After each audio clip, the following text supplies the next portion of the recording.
Sometimes a stranger's gentle touch can make your heart forget how to beat and remember how to love again. Ryan had always been the kind of person who liked things simple. At 28, he worked as a graphic designer at a small company downtown. Every morning he took the same bus to work. Every lunch break he ate his sandwich at the same park bench, and every Tuesday and Thursday morning, before heading to the office, he would sit in the same corner of Miller's coffee house with his laptop open, working on small design projects to earn some extra money. His life was predictable, and honestly, that's exactly how he wanted it. 2 years ago, his marriage had fallen apart. The divorce was messy, expensive, and left him feeling like he wasn't good enough for anyone. Since then, he had built walls around himself. Safe walls, comfortable walls. Miller's coffee house had become his safe space. It was a small place on Oak Street with mismatched wooden chairs and tables that had seen better days. The walls were covered with local artwork that changed every few months. The coffee was strong, the prices were fair, and most importantly, nobody bothered him there. The morning routine never changed. Ryan would arrive at exactly 7:30, order his usual medium coffee with a splash of cream, and claim the corner table by the big window. He liked that spot because he could see the street outside but still had his back to the wall. Old habits from feeling vulnerable, he supposed. The baristas knew him well. Katie, the morning shift manager, would start making his coffee the moment she saw him walk through the door. Sometimes she would ask about his weekend or comment on the weather, but she understood that Ryan wasn't much of a talker in the mornings. He appreciated that about her.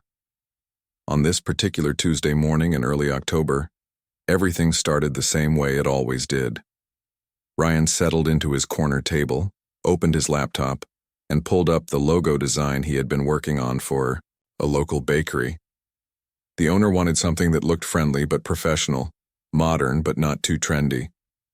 It was the kind of project that paid the bills but didn't exactly set his creative soul on fire. He was adjusting the colors on a cupcake illustration when he first noticed her.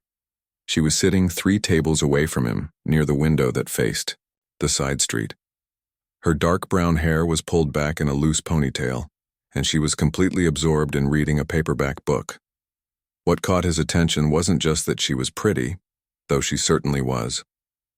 It was the way she seemed so focused, so present in her own little world.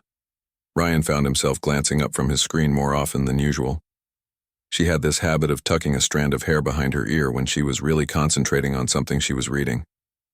Sometimes she would smile slightly at something in the book, and Ryan wondered what could make someone smile while reading alone in a coffee shop. He tried to see what book she was reading, but the cover was too worn and faded to make out from his table. She had a small notebook beside her coffee cup, and every now and then she would jot something down. Notes about the book, maybe? Or was she a writer herself? Ryan realized he was staring and forced himself to look back at his laptop screen. The cupcake on his design suddenly looked ridiculous. Too cheerful. Too perfect. Real cupcakes didn't look that neat and tidy. Real life wasn't that neat and tidy. When he looked up again, the woman was gone. Her table was empty except for a coffee cup with a small ring stain where it had been sitting. Ryan felt an unexpected disappointment, like he had missed something important without knowing what it was. The next Thursday, Ryan arrived at his usual time, half hoping and half not hoping to see her again. She wasn't there, and he told himself it didn't matter. He had work to do anyway. The bakery logo was due that afternoon, and he still wasn't happy with it. But the following Tuesday, there she was again. Same table, different book. This time, she was drinking what looked like tea instead of coffee, and she was wearing a paint-stained denim jacket that suggested she might be an artist. Ryan spent most of that morning stealing glances and wondering about her story. This became his new routine over the next few weeks. Arrive at 7:30, order his coffee, sit in his corner, and pretend to work while actually watching this mysterious woman read her books. He learned her patterns without meaning to. She came in on Tuesdays and Thursdays just like him. She always ordered something different to drink. She always brought a different book, and she always seemed completely content in her own company. Ryan had never been good at talking to strangers, especially women. His ex-wife used to say he was too shy for his own good. After the divorce, that shyness had gotten worse. He had convinced himself that he was better off alone, that relationships were just too complicated and painful. But something about this woman made him curious in a way he hadn't felt in a long time. Maybe it was the way she seemed so comfortable, being by herself. Maybe it was the gentle way she turned the pages of her books like she respected the stories inside them. Or maybe it was just that she seemed real in a way that felt rare. Ryan started creating conversations with her in his head. In these imaginary talks, he was charming and funny. He would ask about her book, and she would light up and tell him all about it. They would discover they had everything in common. She would laugh at his jokes and think his quiet nature was mysterious rather than boring. In reality, Ryan never worked up the courage to even make eye contact with her for more than a second. He would rehearse opening lines while pretending to work on his designs. "Excuse me, what are you reading?" Or "Is that book any good?" Or simply, "Hi, I'm Ryan." But whenever he thought about actually saying any of these things out loud, his palms would get sweaty and his heart would start racing. The truth was, Ryan had forgotten how to take risks with his heart. The divorce had taught him that putting yourself out there only led to pain and rejection. It was safer to admire someone from a distance than to risk finding out they weren't interested in getting to know you. But every Tuesday and Thursday morning, as autumn slowly painted the trees outside Miller's coffee house in shades of gold and red, Ryan found himself looking forward to these quiet moments of watching someone else live their life with such peaceful confidence. He didn't know her name or her story, but she had become a small bright spot in his careful, controlled world.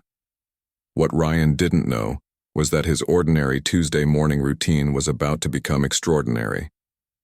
Sometimes the smallest moments can change everything. And sometimes the person you've been watching from across a crowded coffee shop has been watching you too. 3 weeks had passed since Ryan first noticed the woman with the books. By now he had her schedule memorized without even trying. She arrived at Miller's coffee house every Tuesday and Thursday around 8 in the morning. She always chose a table near the windows, always brought a different book, and always seemed to order something new to drink. Ryan had become an expert at pretending to work while actually studying her habits. On Tuesdays, she usually wore casual clothes, jeans and sweaters that looked comfortable and lived in. Thursdays seemed to be her more formal days when she dressed like she had somewhere important to be afterward. Maybe she had a job that required nice clothes, or maybe she was a teacher. Ryan found himself making up stories about her life during the long gaps between their coffee shop encounters.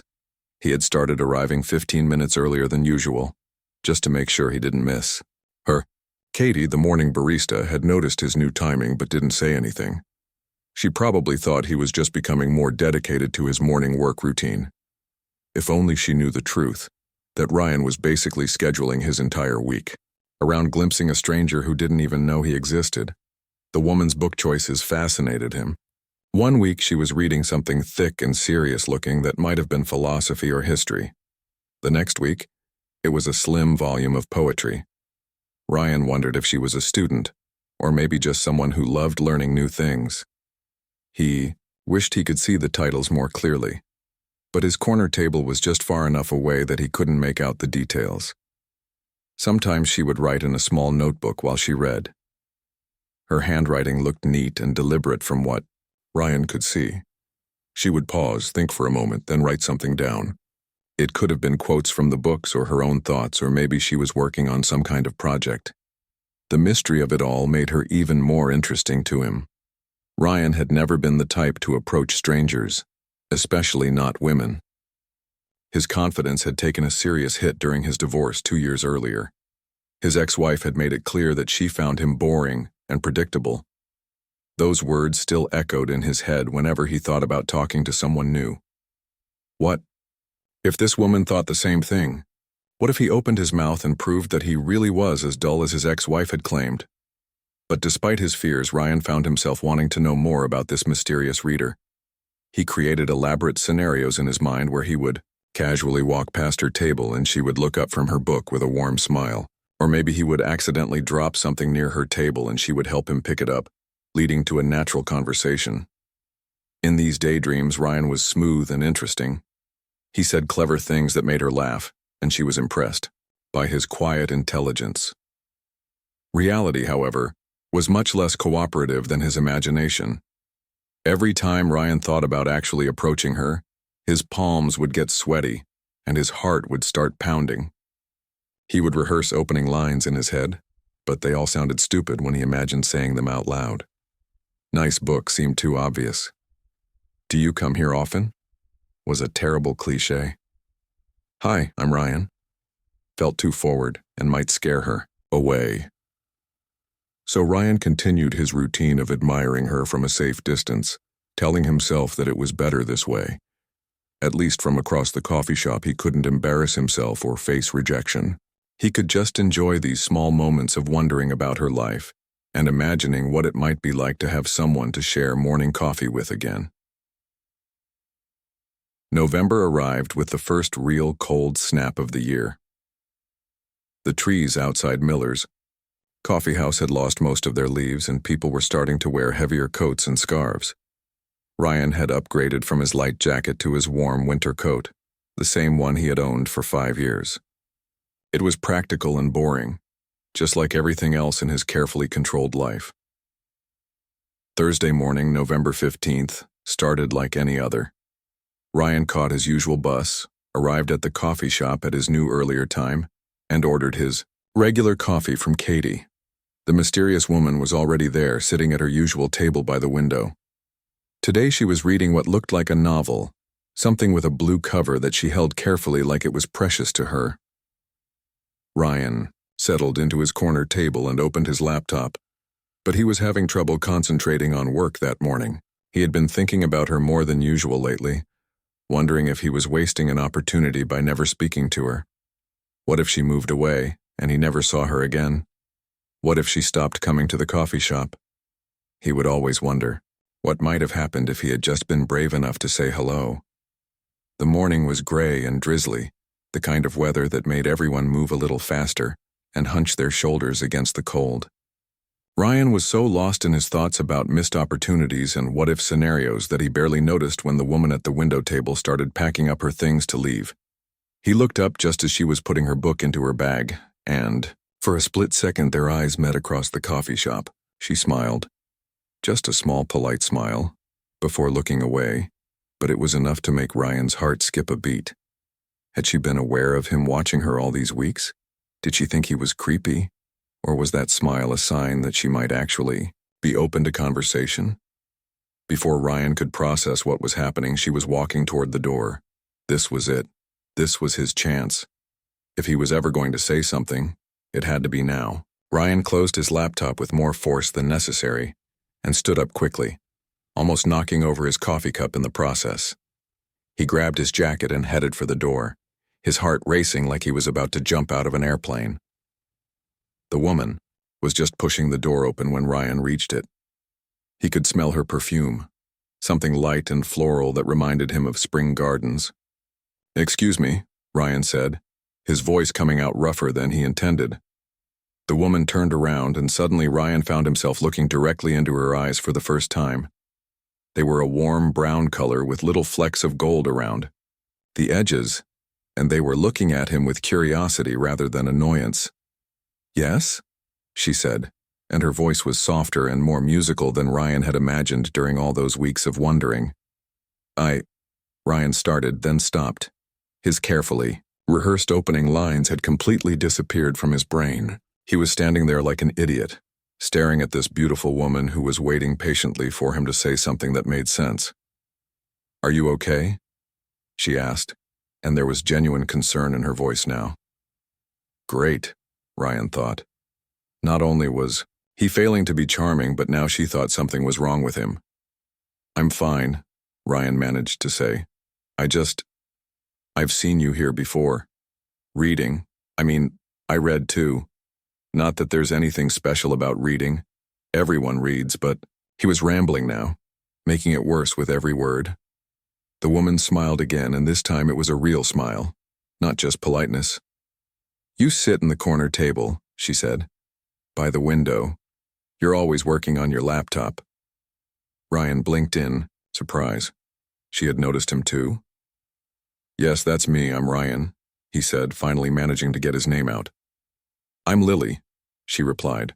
I've been wondering when you were going to work up the courage to say hello. The rain was starting to come down harder now, and people were hurrying past them on the sidewalk outside the coffee shop. But Ryan barely noticed the weather. He was too busy trying to process the fact that this conversation was actually happening and that Lily, her name was Lily, had been aware of him all along. "You knew I wanted to talk to you?" Ryan asked, feeling embarrassed and relieved at the same time. Lily laughed, a sound that was even better than her speaking voice. "You're not exactly subtle," she said. "But don't worry, it was kinda sweet. I was starting to think you were too shy to ever say anything." They stood there for a moment, both of them getting a little wet from the rain, but neither seeming to care. Ryan felt like he was in one of his daydreams, except this was real and somehow even better than anything he had imagined. "Would you like to get coffee sometime?" Ryan asked, then immediately felt stupid. "I mean actual coffee, together. Not like this where we sit at different tables and pretend we're not looking at each other." Lily laughed again. "I would love that," she said, "but I have to run right now. I'm already late for work." She pulled a pen out of her bag and grabbed Ryan's hand, writing her phone number on his palm. Her touch was warm and soft, and Ryan felt like an electric shock had run up his arm. "Call me," she said, then hurried away down the street, her dark hair disappearing into the crowd of people rushing through the rain. Ryan stood there for a full minute, staring at the numbers written on his palm and trying to convince himself that this had really happened. After weeks of watching and wondering and imagining, he had finally talked to her, and she had been hoping he would. 6 days later, Ryan sat across from Lily at a small Italian restaurant downtown, listening to her talk about her job as an art teacher at the local community college. She was even more interesting than he had imagined during all those morning coffee shop observations. She painted in her spare time, loved old movies, and had traveled to 12 different countries before settling down in their city 3 years ago. "I moved here from Colorado." She was telling him over plates of pasta, a chance to rebuild himself into someone better, someone worthy of being loved. But instead of starting fresh, he had just built walls and hidden behind his routine. "What about you?" Lily asked. "Have you always lived here?" Ryan told her about growing up in the suburbs, about his job as a graphic designer, about his divorce and how it had made him afraid to trust people again. He found himself sharing things he hadn't talked about with anyone in years. There was something about the way Lily listened, really listened without judgment or impatience, that made him feel safe being honest. "I used to be married," Ryan said, surprised at how easy it was to admit this to her. "It ended badly. Made me think I wasn't cut out for relationships." Lily reached across the table and touched his hand gently. "Past relationships don't define who you are now," she said. "They just teach you what you don't want to repeat." They talked until the restaurant was almost empty, and the servers were clearly waiting for them to leave. Walking Lily to her car afterward, Ryan felt like he was floating. This was what he had been missing during all those months of hiding in his safe, predictable routine: connection, conversation with someone who saw him as interesting rather than boring. "I had a really good time tonight," Lily said when they reached her car. "I'm glad you finally worked up the courage to talk to me." "Me too," Ryan said. "Can we do this again soon?" "I hope so," she said, then surprised him by standing on her tiptoes and kissing his cheek softly before getting into her car and driving away. Ryan walked back to his own car, feeling like the whole world had changed in the space of a single evening. Maybe it was time to stop being afraid of taking chances. Maybe some risks were worth it after all. Over the next few weeks, Ryan and Lily fell into a new routine. They still met at Miller's Coffee House on Tuesday and Thursday mornings, but now they shared a table instead of watching each other from across the room. Ryan learned that Lily was 26, had studied art in college, and dreamed of having her own gallery showing someday. She discovered that under his quiet exterior, Ryan had a sharp sense of humor and a passion for vintage motorcycles that he was too nervous to actually ride. Their conversations flowed easily, jumping from deep topics about life and dreams to silly observations about the other coffee shop customers. Lily would bring different books and read him interesting passages. Ryan would show her logos and designs he was working on, asking for her opinion because he had learned that she had an excellent eye for visual composition. It was during one of these Tuesday morning coffee dates, 6 weeks after their first real conversation, that everything changed between them. Ryan was having a particularly difficult day. His biggest freelance client had rejected his fourth design attempt for their company rebrand, claiming it wasn't innovative enough, while also being too modern. His boss at the design firm had loaded him with extra projects because 2 other employees had called in sick with the flu. And to make matters worse, Ryan had been up most of the night second-guessing every decision he had made in the past month. He sat across from Lily at their usual shared table, staring at his laptop screen with the expression of pure frustration. The cursor blinked in an empty document where he was supposed to be creating something brilliant, but his creative well felt completely dry. "You look like someone stole your favorite coffee mug," Lily observed, closing the book she had been reading. Something about color theory that she was using for her art classes. "Just work stuff," Ryan said automatically, the same response he always gave when people asked about his problems. He had learned during his marriage that nobody really wanted to hear about other people's struggles. It was better to keep things light and pretend everything was fine. But Lily had been watching him carefully for weeks now. She had noticed how his shoulders tensed when certain emails arrived, how he would rub his temples when he was stressed, how he seemed to carry the weight of other people's expectations like a heavy backpack he couldn't put down. "Ryan," she said gently, "you don't have to pretend everything's okay all the time. Not with me." Something in her voice, the kindness, the genuine concern, the complete lack of judgment, broke through all the walls Ryan had built around himself since his divorce. Before he knew what was happening, the words were pouring out of him like water through a broken dam. He told her about feeling trapped in a job that paid the bills but left him creatively empty, about clients who demanded miracles but rejected anything that took real risks, about his ex-wife's constant criticism that had convinced him he wasn't talented enough or smart enough or brave enough to aim for anything better than mediocre.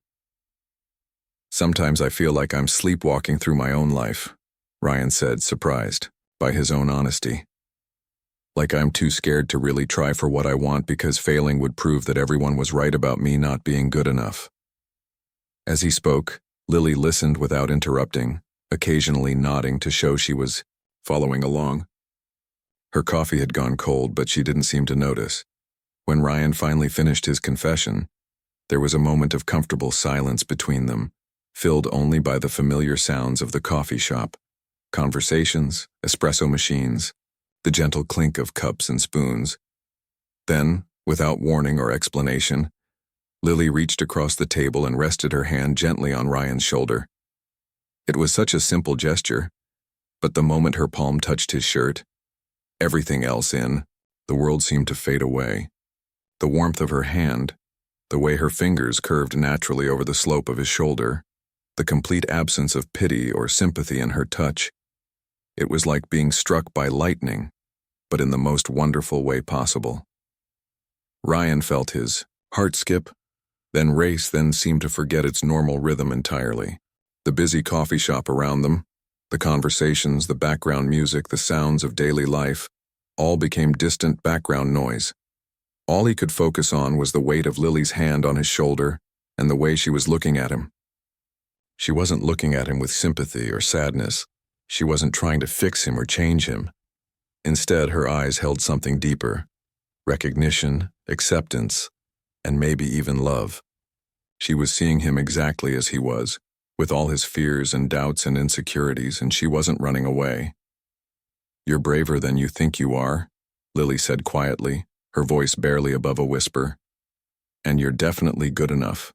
More than good enough." Her hand remained on his shoulder for what felt like hours, but was probably only 30 or 40 seconds. When she finally moved it away, Ryan could still feel the ghost of her touch, warm and reassuring against his skin. He knew in that moment that something fundamental had shifted between them. What had started as attraction and friendship had deepened into something that felt like love. Neither of them said anything for a few minutes after that. They didn't need to. The touch had said everything that words couldn't express.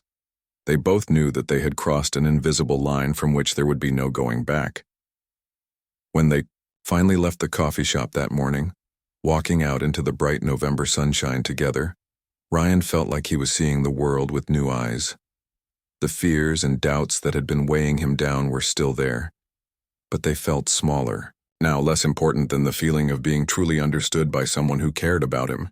That afternoon, inspired by Lily's faith in him, Ryan did something he had been too scared to do for months. He pulled up the website for Meridian Creative, a boutique design studio he had been admiring from afar for over a year. They created the kind of innovative, meaningful work that Ryan dreamed of being part of: campaigns for environmental organizations, branding for social causes, designs that actually made a difference in the world. His hands shook slightly as he attached his portfolio to an email and wrote a cover letter explaining why he wanted to work with them. Before he could lose his nerve, he hit send and then stared at his computer screen in disbelief. He had actually done it. After months of making excuses and telling himself he wasn't ready, he had finally taken the leap. 3 days later, his phone rang. Meridian Creative wanted to schedule an interview. Ryan called Lily immediately, his voice shaking with excitement and nerves. "I can't believe they called," he said. "I can't believe I actually sent that email in the first place." "I can," Lily said, and he could hear the smile in her voice. "I knew you would when you were ready. I'm so proud of you." Those words, "I'm so proud of you," hit Ryan harder than any compliment he had ever received. When was the last time someone had been proud of him for taking a risk, for believing in himself enough to try for something better?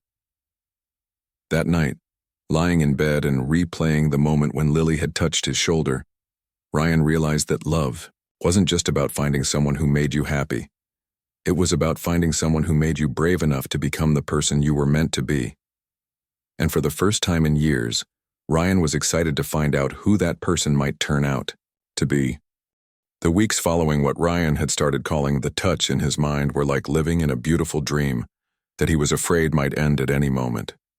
His Tuesday and Thursday coffee meetings with Lily had taken on a completely different feeling. Where before there had been the excitement of getting to know someone new, now there was an undercurrent of something deeper, something that made every casual brush of their hands feel electric. Ryan found himself paying attention to little details he had never noticed before. The way Lily's eyes lit up when she talked about a painting she was working on, how she always saved the last sip of her tea like she didn't want the moment to end. The soft way she said his name when she was asking him a question. These small things felt precious to him, like secrets only he was allowed to know. The job interview at Meridian Creative had gone better than Ryan had dared to hope.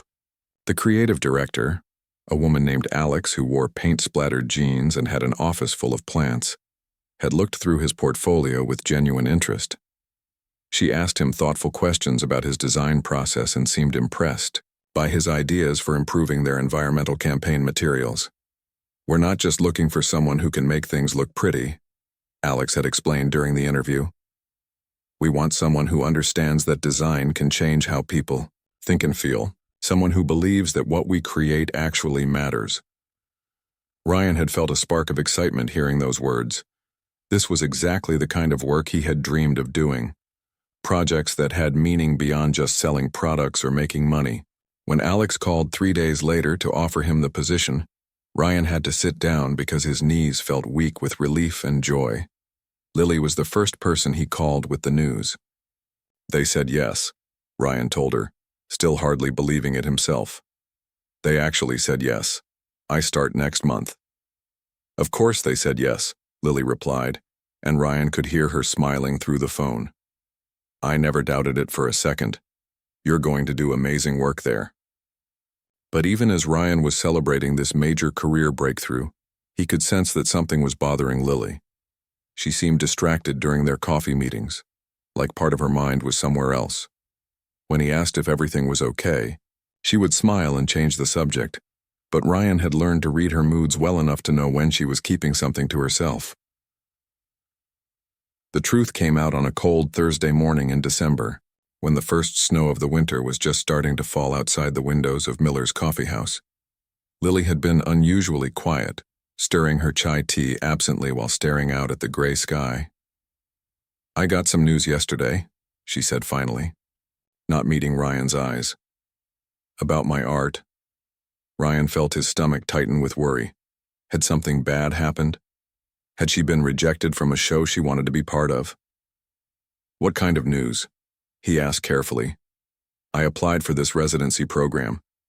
Months ago, Lily continued, still looking out the window. It's in Portland, Oregon.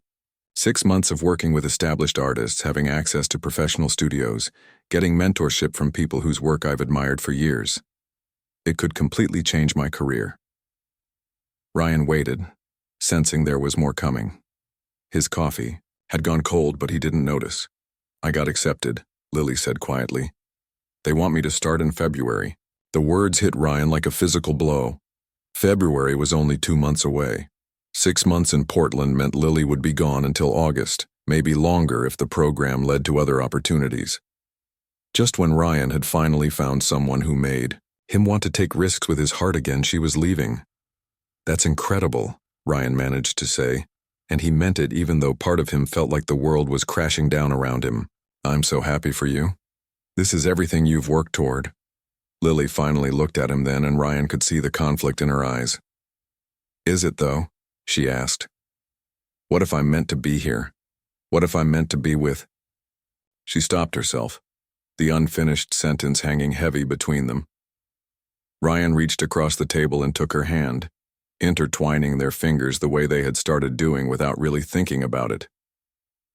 Lily, you have to go, he said, even though saying the words felt like swallowing broken glass. This is your dream. You can't give up your dream for someone you've only known for a few months. But what if you're part of my dream too? She asked, her voice barely above a whisper. They sat in silence for a long moment, both of them staring at their joined hands on the table. Ryan could feel his heart breaking and healing at the same time. Breaking because he was about to lose the best thing that had happened to him in years. Healing because someone as amazing as Lily could even consider staying for him. We'll figure it out, Ryan said finally. 6 months isn't forever, and maybe this is exactly what's supposed to happen. Maybe we both need to grow a little more before we can really be together. That evening, Ryan walked Lily to her car after dinner at their favorite Italian restaurant. They had spent most of the meal talking about Portland, about the artists she would work with, about what this opportunity could mean for her future. Ryan had pushed down his own sadness and focused on being supportive, because that's what people do when they love someone. They want what's best for them even when it hurts. I don't want to leave you, Lily said when they reached her car, turning to face him in the parking lot. The streetlights cast a warm glow over her face, and Ryan memorized every detail, knowing he would need these memories to get through the next 6 months. I don't want you to go either, Ryan admitted. But I want you to chase your dreams more than I want you to stay. And maybe that's what love really is, wanting someone to become everything they're capable of being, even if it means being apart for a while. Lily stepped closer to him then, close enough that Ryan could see snowflakes caught in her dark hair. I think I'm falling in love with you, she said, the words coming out in a rush like she had been holding them back for weeks. I think I fell in love with you the first time you rested your hand on my shoulder, Ryan replied. Maybe even before that. Maybe the first time I saw you reading in the coffee shop. They kissed then, standing in the snowy parking lot with their breath making clouds in the cold air. It was their first real kiss, and it tasted like promises and goodbye and hope all mixed together. Over the next 2 months, Ryan and Lily made the most of every moment they had together. They took weekend trips to nearby towns, exploring art galleries and antique shops. They cooked dinner at Lily's apartment, experimenting with recipes from different countries and laughing when things didn't turn out quite right. They spent hours talking about their dreams, their fears, their plans for staying in touch while she was away. Ryan started his new job at Meridian Creative and threw himself into the work with an enthusiasm he hadn't felt in years. His first project was designing promotional materials for a nonprofit that provided clean water to communities in developing countries. Every morning he would wake up excited about what he was creating, knowing that his designs might actually help save lives. Lily spent her last few weeks in town preparing for the residency, organizing her art supplies and researching the other artists she would be working with.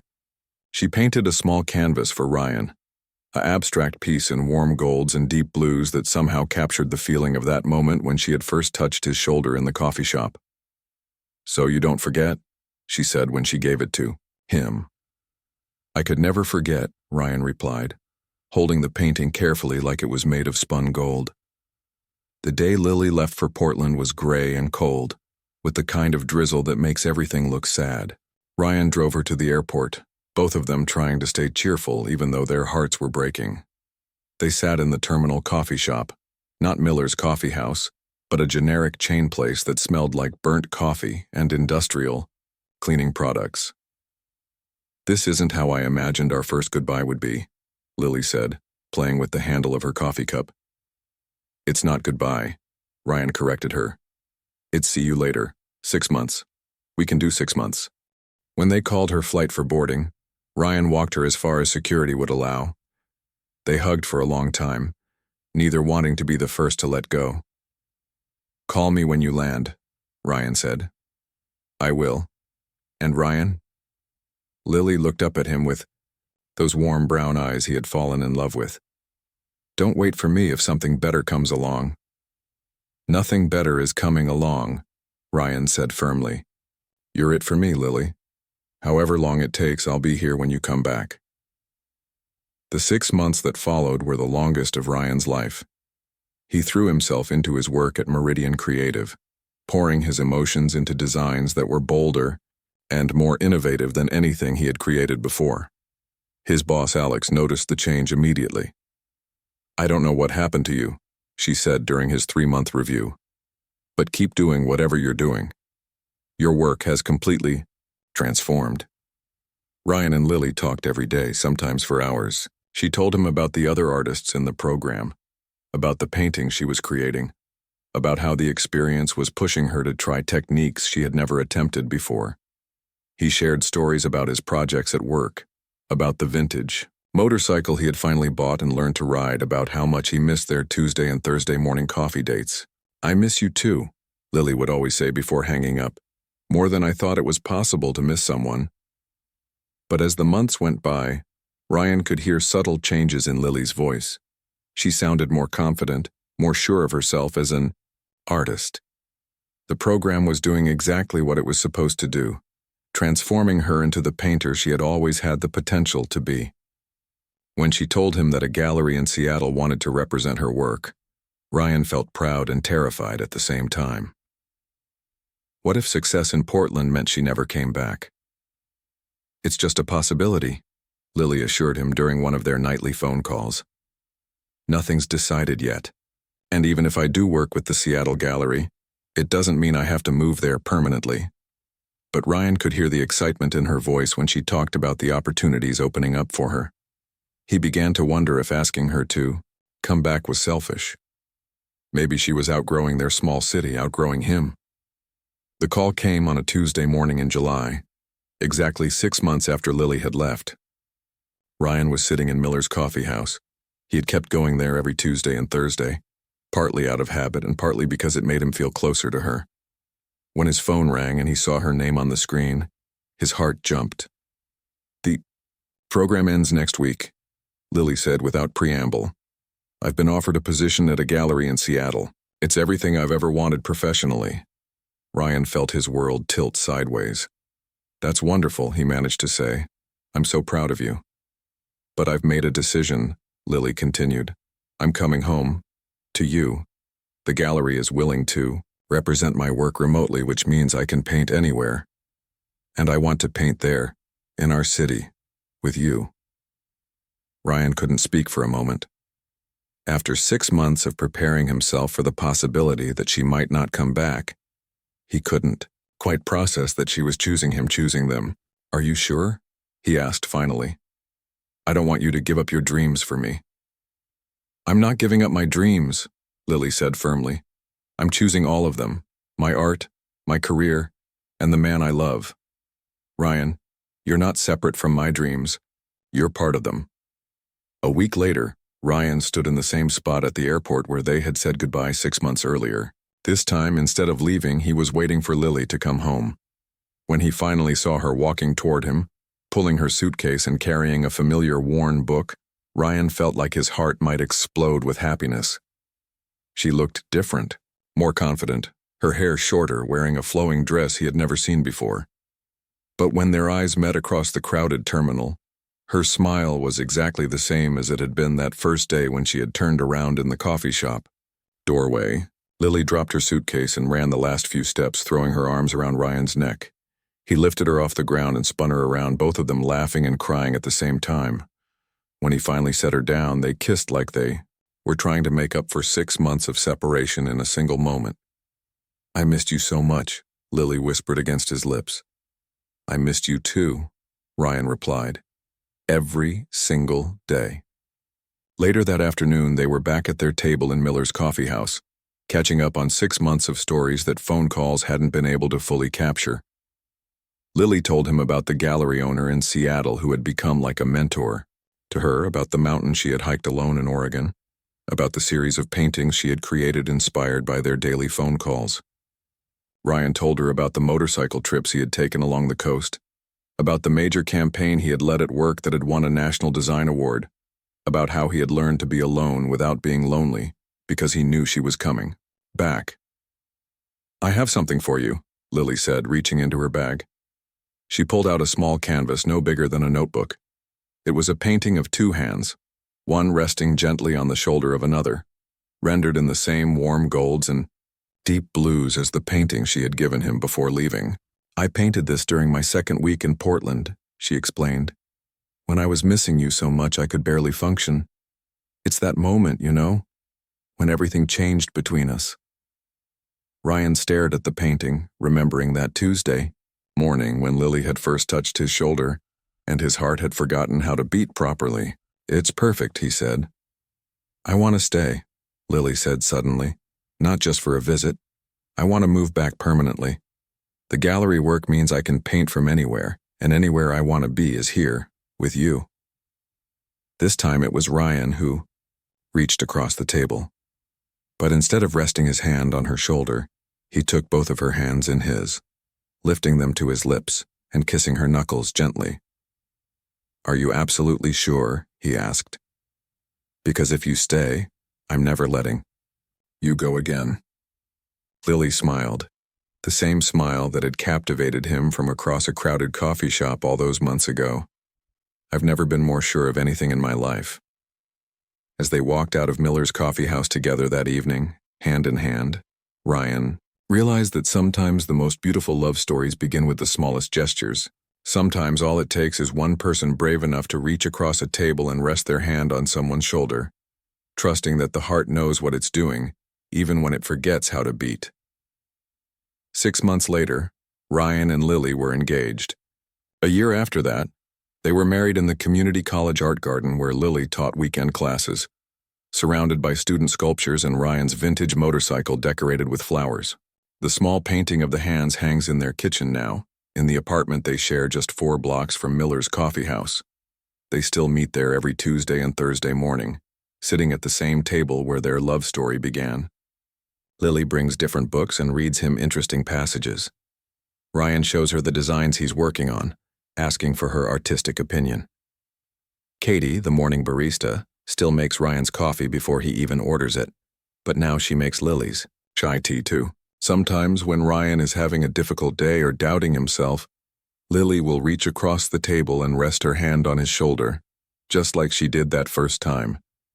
And every single time, without fail, Ryan's heart still skips a beat. Because some moments are so perfect, so full of love and possibility, that they echo through your entire life. The ordinary Tuesday that changed everything has become a weekly celebration of the extraordinary power of simple human connection. And in a world that often feels rushed and disconnected, Ryan and Lily have learned that love doesn't always announce itself with grand gestures or dramatic declarations. Sometimes it arrives quietly, in a coffee shop on a rainy morning, in the gentle touch of a hand on a shoulder, in the courage to look up from your corner table and finally say hello to the person who's been waiting for you all